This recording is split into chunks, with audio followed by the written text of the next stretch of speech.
கிறிஸ்துவுக்குள் அன்பான சகோதர சகோதரிகளுக்கு என் முதற்க நன்றியை தெரிவித்துக் கொள்கிறேன். இந்நாளிலும் நீங்கள் இந்த சாவாமை தொடர்ச்சி 48 பார்க்க வந்திருக்கிறீர்கள். வெள்ளை சிங்காசனத்தை குறித்து நாம் பார்க்கிறோம். வெள்ளை சிங்காசனம் என்பது ஒரு நியாய தீர்ப்பின் காரியங்களை குறித்து அதில் பேசப்பட்டிருக்கிறது. வெள்ளை சிங்காசனம் என்பது நியாய தீர்ப்பை குறித்ததான காரியமாக இருக்க அப்படின்னா நியாய தீர்ப்பு யாருக்கு, நியாய தீர்ப்பு என்ன என்பதை குறித்து தெளிவாக நாம் பார்க்க வேண்டிய நிறைய விவரங்கள் அதுக்குள்ள இருக்கிறது. தினமும் உங்களோடு இந்த செய்தியை பகிர்ந்து கொள்ளும்படி, இந்த செய்திகளை சேகரிக்க இந்த கொரோனா நேரமாக இருப்பதனால உங்களோடு இதை கொஞ்சம் நேரம் செலவிட்டு வேதத்தை ஆராய்ந்து உங்களோடு பேச முடிகிறது. ஆனால் இது ஒரு நாளில் செய்தியை தயாரித்து ஒரே நாளில் பேசக்கூடிய செய்தி அல்ல. இருப்பினும் தேவன் இந்த கொரோனா நேரத்தை நமக்கு சாதகமாக பயன்படுத்தி இருக்கார் என்பதை நாம் அவருக்கு நன்றி செலுத்த வேண்டும். இந்நாளிலும் வெள்ளை சிங்காசனம் சாவாமை தொடர்ச்சி 48 வெள்ளை சிங்காசனத்தை நாம் பார்க்கிறோம். வெள்ளை சிங்காசனம் என்பது என்ன? நியாய தீர்க்கப்பட போகிறார், நியாய தீர்க்கப்பட போகிறார்கள் என்று ஒரு பகுதியை நாம் பார்க்கிறோம். நியாயம் தீர்க்காத மக்களை குறித்து நாம் பார்க்கிறோம். நியாயம் தீர்க்க வேண்டிய மக்களை குறித்து நாம் பார்க்கிறோம். ஏன் அவர் நியாயம் தீர்க்கார்? அவர் நீதி உள்ள நியாயாதிபதி. அப்போ நியாய தீர்ப்பு என்பது பரிசுத்தவான்களுக்கு இல்லையா என்றால் மொத்த நியாய தீர்ப்பை குறித்து நீங்கள் ஆராய்ந்து பார்க்க வேண்டும் என்றால் 10க்கு மேலான ஒரு நியாய தீர்ப்பு உரை குறித்து வேதத்தில் சொல்லப்பட்டிருக்கு. தேவனுக்கு சித்தமானது ஆய்வு செய்து உங்களோடு பேச நான் வாஞ்சிக்கிறேன். அந்த சில நியாய தீர்ப்புகளை நாம் இந்த பூமியிலே அனுபவித்திருப்போம். அடிக்கடி நான் சொல்லுவேன், 1 கொரிந்தியர் 11:32 இது பூமியில் தேவனுக்கு சிச்சையின் மூலமாக நிறைவேறுகிறது. சிலர் கேட்டார்கள், சிச்சை என்று சொல்கிறது, சிச்சை என்பது என்ன, சிச்சை குறித்து வேதம் என்ன சொல்கிறது என்று. அப்போ இந்த நியாய தீர்ப்பை குறித்து நான் பேசும்போது ஒவ்வொரு விதமான நியாய தீர்ப்புகளை குறித்தும் தனித்தனியாக பேசலாம் என்று வாஞ்சித்தேன். அப்போது சிச்சை குறித்து நான் பேசுகிற பொழுது தெளிவாக எத்தனை விதமான சிச்சைகள் இருக்கிறது என்பது குறித்து பேச வாஞ்சிக்கிறேன். இப்போ நியாய தீர்ப்பு எதற்காக? அவர் நியாயமுள்ள நியாயாதிபதி என்ற நியாய தீர்ப்பு யாருக்கு என்றால் வெளிப்படுத்தல் 21:8 நாம் வாசித்தே ஆக வேண்டும். ஏன்றால் பயப்படுகிறவர்களும் என்ன பயப்படுறவங்க? வேதம் சொல்லுது கர்த்தருக்கு பயப்படுவதே பரிசுத்தத்தின் ஆரம்பம் என்று ஏசாயா 33:6 சொல்லுது. அது பூர்ணரட்சி பகுதி சொல்லும்போது அது சொல்லப்பட்டிருக்கு. நானே பல முறை அந்த வார்த்தையை பயன்படுத்தியிருப்பேன். ஆனால் இங்கே சொல்லுது பயப்படுகிறவர்களும். அப்போ உலகத்தில் சிலருக்கு நாம் பயப்படக்கூடாது, சில காரியங்களுக்கு நாம் பயப்படக்கூடாது. உலகத்தில் அநீதியை எதிர்க்கிறவரை நாம் இருக்க வேண்டும், நீதிக்கு குரல் கொடுக்கிறவரை நாம் இருக்க வேண்டும். உண்மை இதுதான், வானத்தையும் பூமியும் உண்டாக்கின இறைவன் மட்டுமே இறைவன். மதங்கள் கிடையாது, ஜாதிகள் கிடையாது, கிறிஸ்துவம் கிடையாது, இஸ்லாம் கிடையாது, இந்து கிடையாது, எந்த மதமும் கிடையாது. இது ஒரு சிலருடைய சுய லாபத்திற்காக பிரித்து வைக்கப்பட்டது. இந்த வானத்தையும் பூமியும் நாம் பார்க்கிற போது ஒரே ஒரு பூமி தான் இருக்கு. ஒரு பூமியில தான் மக்கள் வசித்துக் கொண்டிருக்கிறார்கள். இந்த பூமியை யார் உண்டாக்கினது? இந்து கடவுளா, கிறிஸ்டின் கடவுளா, முஸ்லீம் கடவுளா, சீக்கிய கடவுளா, வைணவ கடவுளா, சைனவ கடவுளா, இல்லை சீன கன்ஃபியூஷனுடைய கடவுளா என்று நாம் எந்த கடவுளை தனிதாக உலகத்தை உண்டாக்கியிருந்தால் நாம் தனித்தனி உலகத்தில் இருந்திருப்போம். அந்த உலகத்துக்கும் இந்த உலகத்துக்கும் சண்டை நடந்திருக்கும். அப்போ நாம் உண்மையான ஒரே இறைவன் வானத்தை போய் உண்டாக்கினா அந்த ஒரு இறைவன் யார் என்பதை தெரிந்து கொண்டோம். அந்த இறைவனிடத்தில் போவதற்கு சாபம் தெரிவிக்க வேண்டும் என்று விருப்பப்பட்டு நாம் இருக்கிறோம். அப்படிப்பட்ட நிலையில், அப்படிப்பட்ட ஒரு சூழ்நிலையில் நாம் பயப்படுகிறோம். எப்படி இருந்தால் அது தேவனை அவமானப்படுத்துகிறது போன்று. இந்த உலகத்தில் ஒரு திடகாத்திரமான ஒரு கணவன் இருக்கிறார். அவர் தன் மனைவியோடு போய்கொண்டிருக்கிறார். ஒரு நோஞ்சான் போன்ற ஒரு நபர் அங்கு வருகிறார். அப்போ அந்த நோஞ்சானை பார்த்து அந்த பெண்ணானவள் பயப்படுகிறார்கள் என்றால் யாரை பலவீனப்படுத்துகிறார்கள்? அந்த கணவனை பலவீனப்படுத்துகிறார்கள். இதே போலதான் நாம் வானத்தையும் பூமியும் உண்டாக்கின வல்லமை உள்ள சேனைகளின் கர்த்தர் என்று நாமம் கொண்ட பராக்கிரமசாலியான அவருடைய பிள்ளைகளாக நாம் இருக்கிறவர்கள் நாம் பயப்படக்கூடாது. பயப்படுதல் ரெண்டு விதமான பயப்படுதல் இருக்கு. கர்த்தருக்கு பயப்படுதல் நல்லது, அது பாசிட்டிவாக எடுத்துக்கொள்ளலாம். மற்ற இந்த உலகத்துக்கு பயப்படுவது, இந்த சரீரத்தை மட்டும் கொல்ல வல்லவனுக்கு பயப்படுவது, அது நெகட்டிவ். அது அப்படிப்பட்டவர்கள் அதற்காக தன்னுடைய எல்லாவற்றையும் விட்டு வந்தவர்கள். அவிசுவாசிகளும், உண்மை என்ன என்று தெரியாத அவிசுவாசிகளும், பொய்யானதை பற்றி கொள்கிறவர்களும், இயேசு இல்லை என்று சொல்கிறவர்கள் அவிசுவாசிகள். யாரோ ஒருவர் சொன்னார் என்பதற்காக அதை ஏற்றுக்கொள்ள முடியாது. அது உண்மை இருக்கிறதா, நான் பேசுகிறேன் என்றால் நான் பேசுவதில் உண்மை இருக்கிறதா என்பதை ஆய்வு செய்து எடுத்துக்கொள்வது தான் ஒரு சால சிறந்த அறிவாளியின் ஞானமுள்ளவனின் காரியமாக இருக்கும். அப்போ யாரோ எழுதினாங்க இயேசு இல்லைன்னு சொன்னா, கிபி என்று இந்த ஆண்டுகளை பிரித்திருக்க எல்லாமே அறிந்த இவர்கள்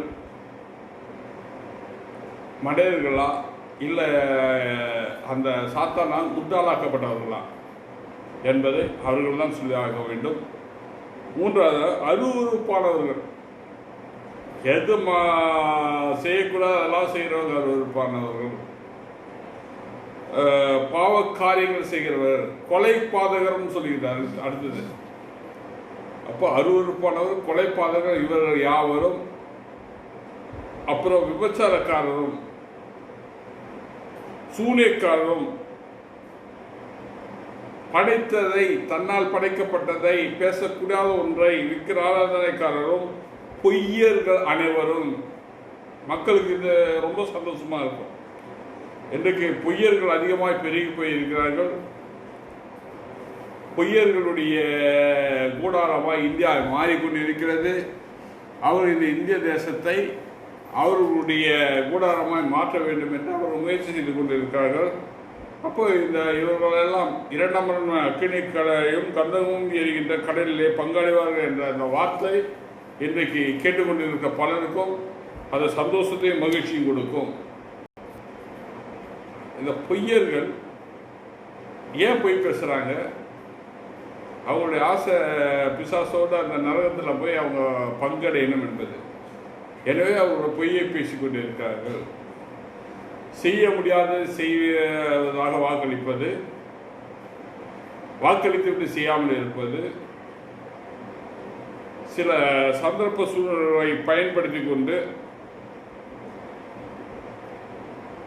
கார்பரேட்டுக்கு இந்தியாவை விலைக்கு பேசுவது போன்ற பற்பல காரியங்களை, மக்களுக்கு விரோதமான காரியங்களை, பக்கத்து குடும்பங்களுக்கு விரோதமாய் காரியங்கள், தன் குடும்பத்திற்கு விரோதமான காரியங்களை செய்கிறவர்கள் என்று சொல்லப்படுது.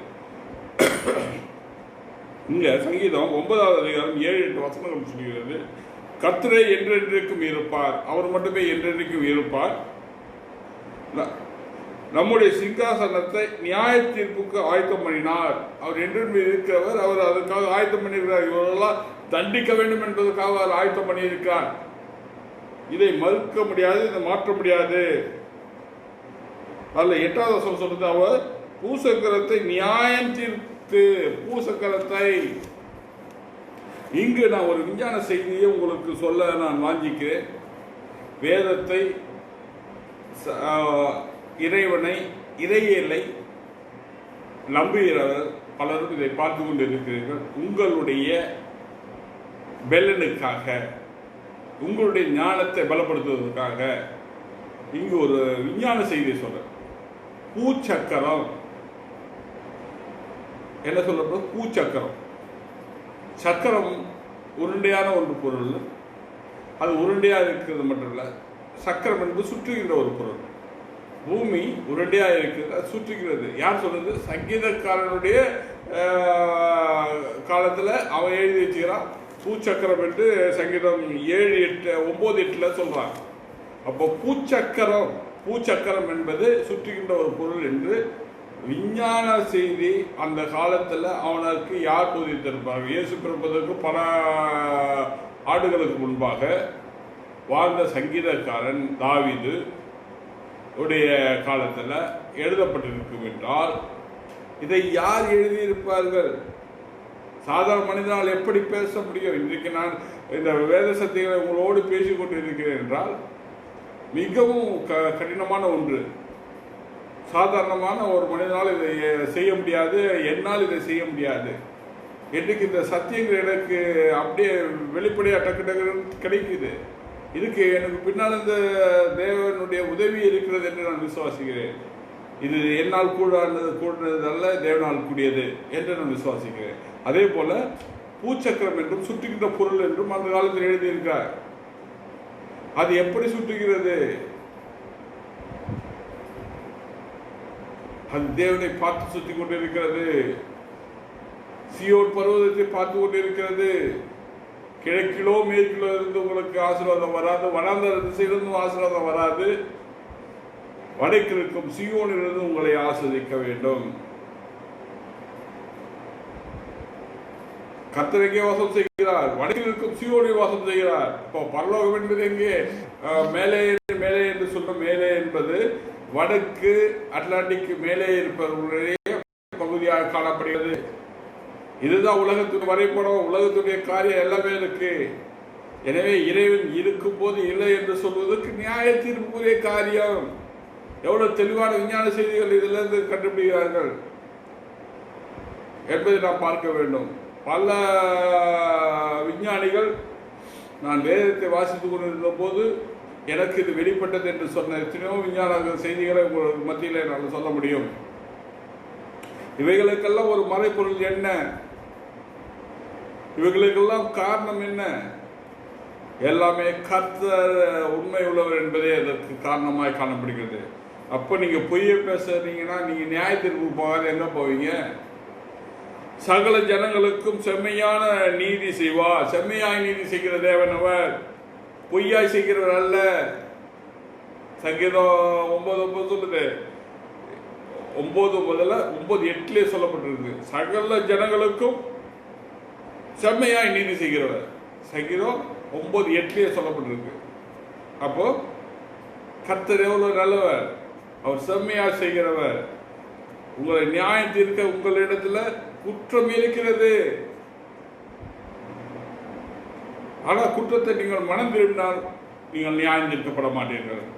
குற்றத்துக்கு மனம் திரும்பாத யாவரும் அந்நாளில் நியாயம் தீர்க்கப்படுவார்கள். யோவேல் 3வது அதிகாரம் 11வது வசனம் சொல்கிறது, சகல ஜாதிகளே நீங்கள் சுற்றிலிருந்து ஏகமாய் வந்து கூடுங்கள். அவர் நியாயம் தீர்க்கும் அவர் வந்துட்டார், எல்லாம் வந்து கூடணும். எங்க ஒளிஞ்சாலும் அவருக்கு தெரியும். அவர் சகலத்திற்கு அறிந்தவர். அதுல 12 சொல்லுது, யோவேல் 3:12, ஜாதிகள் எழும்பி யோசபாத்தின் பள்ளத்தாக்குக்கு வருவார்கள், சுற்றிலும் உள்ள ஜாதிகளும் நியாயத்திற்கு அங்கே நான் வீற்றிருப்பேன். தேவன் அங்கு வீற்றிருப்பார். இவர்கள் பள்ளத்தாக இருப்பார், உயர்ந்த மலையின் மேல் இருப்பார். பாருங்க, ஏன் அவர் நியாயத்திருக்கிறார்? மத்தியோ 25:31 நாம் பார்க்கணும். மனுஷகுமாரன் தனது மகிமை பொருந்தியவராய் சகல பரிசுத்தோடு வரும்போது அவர் சகல பரிசுத்தோடு வருவார். தமது மகிமையில சிங்காசனத்தின் மேல் வீற்றிருப்பார். நீதியை செய்ய வேண்டும், நல்லதை செய்ய வேண்டும். ஒரு நிர்வாகம் இருக்கிறது.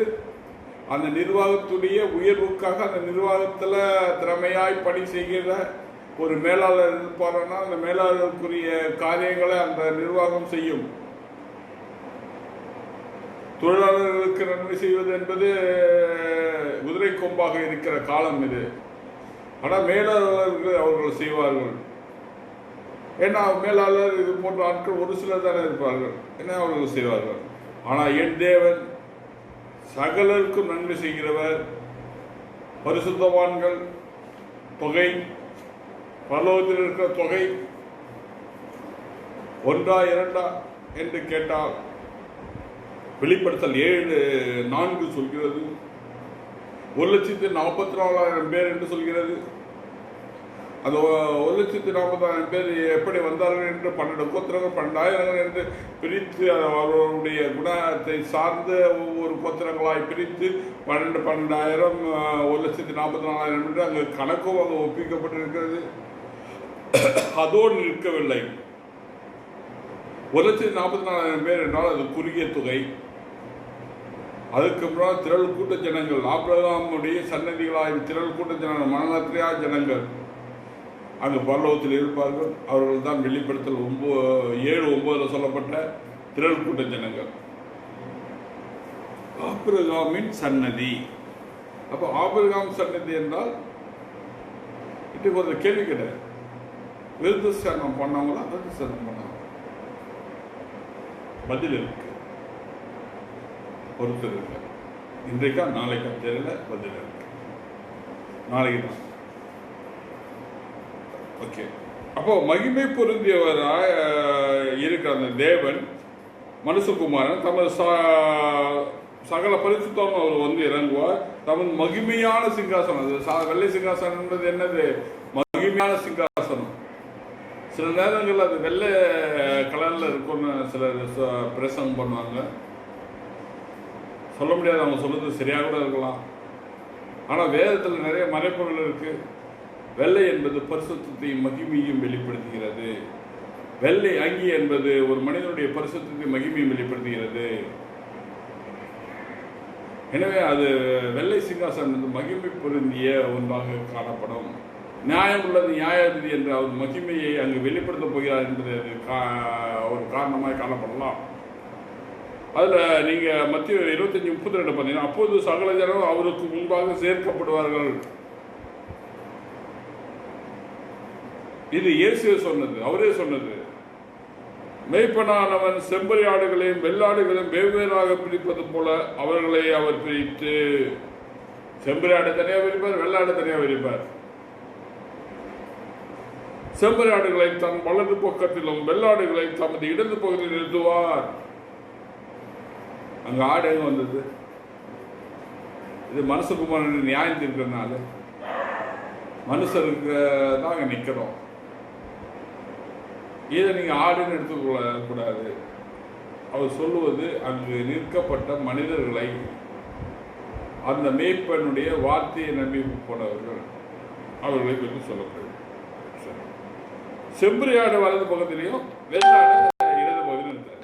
ஏன் செம்பரியாடு வலது பக்கத்தில் இருக்கார்? ஏன் வெள்ளாடு இடது பக்கத்தில் இருக்கார்?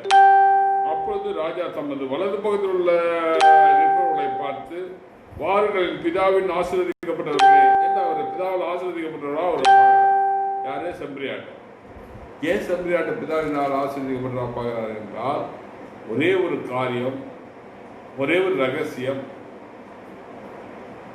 இயேசு இந்த பூமியிலே இருக்கிறார் என்றும் அவருடைய வேதங்கள் உண்மை என்றும் அதை சார்ந்து போகிறவர் செம்பரியாடுகள் என்று சொல்லப்படும்.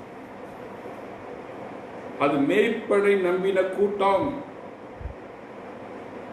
வெள்ளாடு அது பாட்டில் டக்கு டக்குன்னு அப்படி போகும் இப்படி போகும், அது ஒரு மாதிரி தெரியும். இன்னைக்கு அப்படிப்பட்ட திரியிற கூட்டம் தான் இன்னைக்கு நாட்டில் மதங்கள் என்றும் ஜாதி என்றும் பிரித்து மற்றவங்கள ஜாதியை மாத்திரம், மற்றவங்கள இது பண்ணணும். ஜாதி மாறாதடா, நீங்கள் எல்லாம் ஒரே ஜனமாக இருங்க, ஒரே மக்களாக இருங்க, எங்கே ஜாதி வந்தது எங்கே மதம் வந்ததுன்னு சொல்கிறவனை ஜாதி மாத்திரான். கிறிஸ்துவ எங்கள் மதம் மாத்திரம், எங்கள் ஜாதி மாத்திரம். கிறிஸ்துவ மதம் என்று எங்கன்னா பைபிளில் இருக்கா? அப்படி யாருன்னா கிறிஸ்துவ சொன்னீங்கன்னா நீங்கள் கொண்டு வந்து காட்டுங்க பார்ப்போம். அது கிறிஸ்துவராக இருக்கட்டும், புறஜாதி சங்கிகளாக இருக்கட்டும், காட்ட முடியாது. வேதத்தில் காட்ட முடியாது. மதங்கள் கிடையாது. கிறிஸ்துவ உபதேசம் மதம் கிடையாது, ஜாதி கிடையாது. ஒரே ஒரு இறைவன், வானத்தையும் பூமி உண்டாக்கின ஒரே இறைவன், அவருடைய மக்கள் அனைவரும். அவர் இஸ்லாம் மக்களாக இருந்தாலும் சரி, யாராக இருந்தாலும் சரி, அவருடைய மக்கள். அது தொழுவத்தில் அடங்காத வெள்ளாடுகளா அது ஒரு பக்கமாக போயின்னு இருக்கு. அதனால அவங்க வந்து தேவனுடைய பிள்ளைகள் இல்லைன்னு சொல்ல முடியாது. இறையியல் என்பது ஒரு இறைவனை குறித்து சொல்கின்ற காரியம். அந்த இறையில போதிக்கிறது தான் பைபிள்.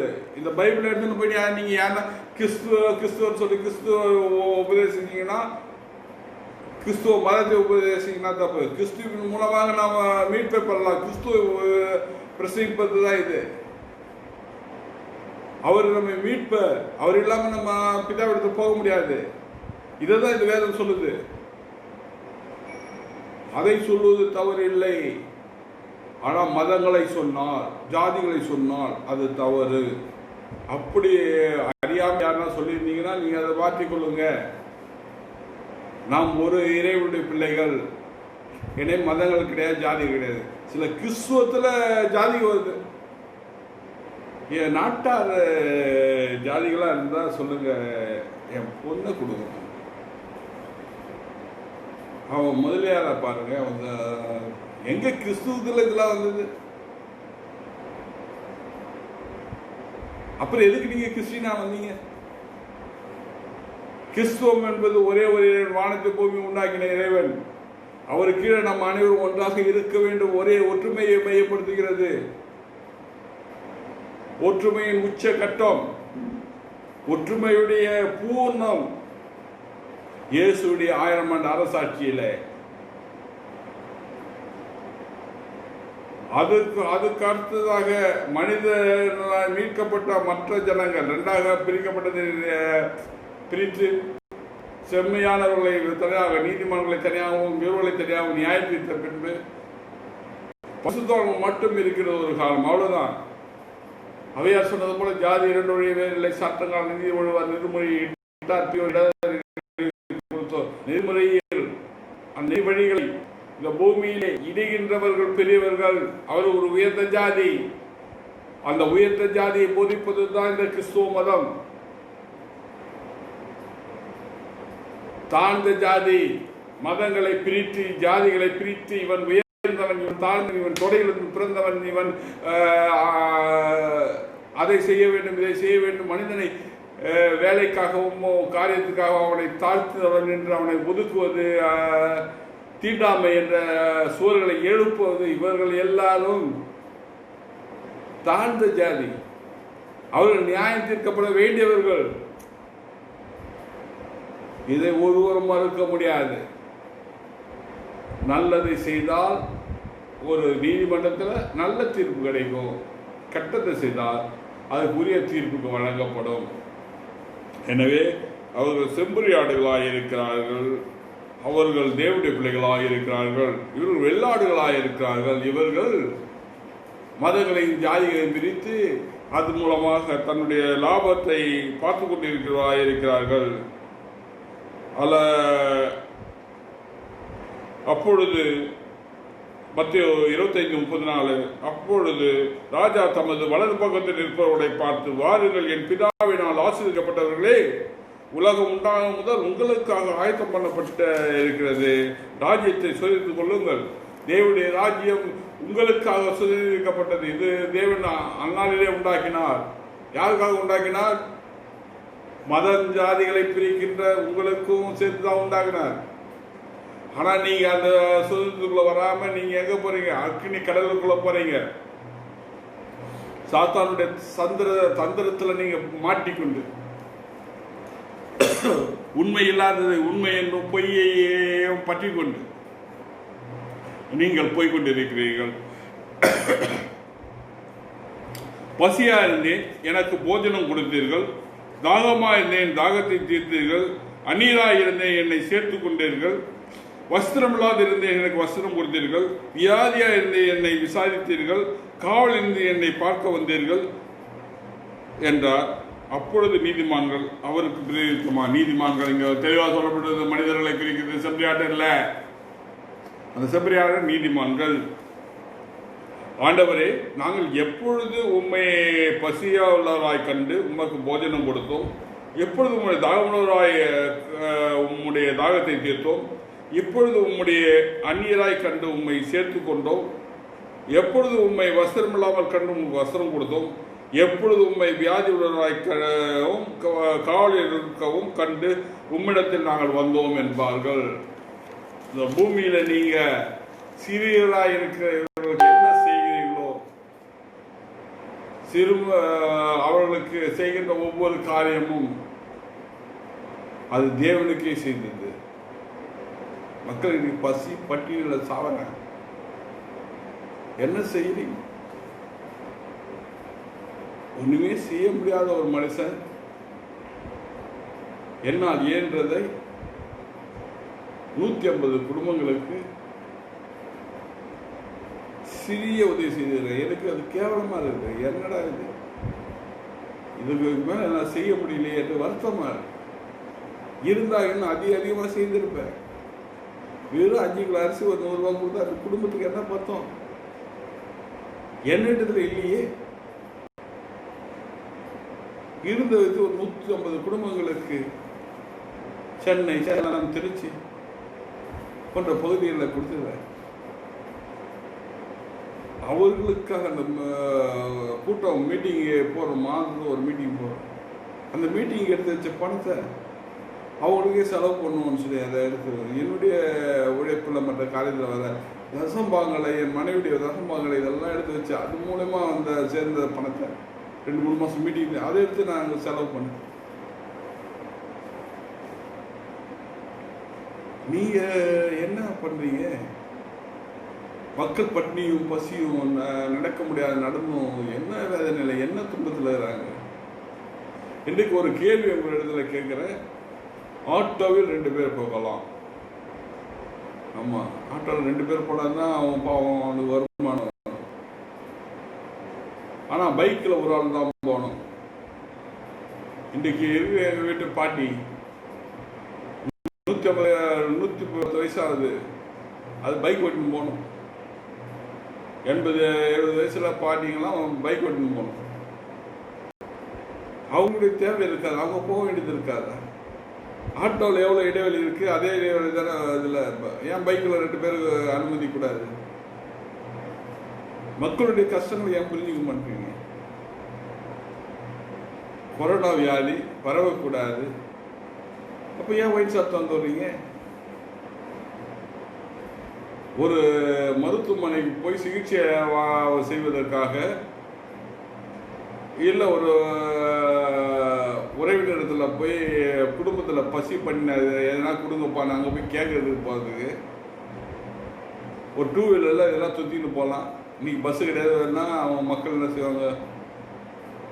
என்ன சட்டங்களை போடுறீங்க? மக்களுக்கு அது பயனுள்ளதா? ஒயின் ஷாப்பை விட அது ரொம்ப கேவலமானதா? தன் சொந்த தேவைக்காக வெளியே செல்வது. அரசுல இருந்து சிறிய சிறிய மனிதர்கள் வரைக்கும் பாவ வாழ்க்கை செய்து கொண்டிருக்கிறீர்கள். இது உங்களுடைய வாழ்க்கையுடைய மாற்றத்திற்காக அல்ல. நீங்கள் நரகத்துக்கு போவதற்கு உங்கள் அக்கௌண்ட்ல நிறைய காரியங்களை புக் பண்ணி வைக்கிறீங்க. அவர் நியாயாதிபதியாக வருகிற போது இந்த காரணங்கள் எல்லாம் உங்களை நியாயம் தீர்ப்பதற்கு பயனுள்ளதாக இருக்கும் என்று என் வேதம் சொல்கிறது. எனவே நான் சொல்லிக் கொண்டிருக்கிறேன். அதற்கு ராஜா பிரியமா, மிகவும் சிறியவனாக இருக்க என் சகோதரர் இவர்கள் ஒருவனுக்கு நீங்கள் எதை செய்தீர்களோ அதை எனக்கே செய்தீர்கள். அப்பொழுது இடது பகுதியில் இருப்பவரை பார்த்து அவர், மத்திய 25-41 மட்டும் பார்த்துன்னு சவிக்கப்பட்டவர்களை என்னை விட்டு பிசாசுக்கும் அவன் தூதர்களுக்கும் மாற்றம் பண்ணப்பட்ட நித்திய ஆக்கணையில் போங்கள். நித்திய ஆக்கணைக்கு போங்க. இன்னும் நீங்க ஏன் நித்திய ஆக்கணைக்கு போகணும் என்று மத்திய 25:42-46 மட்டும் பார்த்தா, சிறிய இவர்களில் ஒருவனுக்கு நீங்கள் எதை செய்தீர்களோ அது எனக்கே செய்தீர்கள் என்பது. நான் பசியாக இருந்தேன், எனக்கு சாப்பாடு போடல, எனக்கு வசம் தரல என்பது வரிசையாக அங்கே சொல்லியிருப்பார்.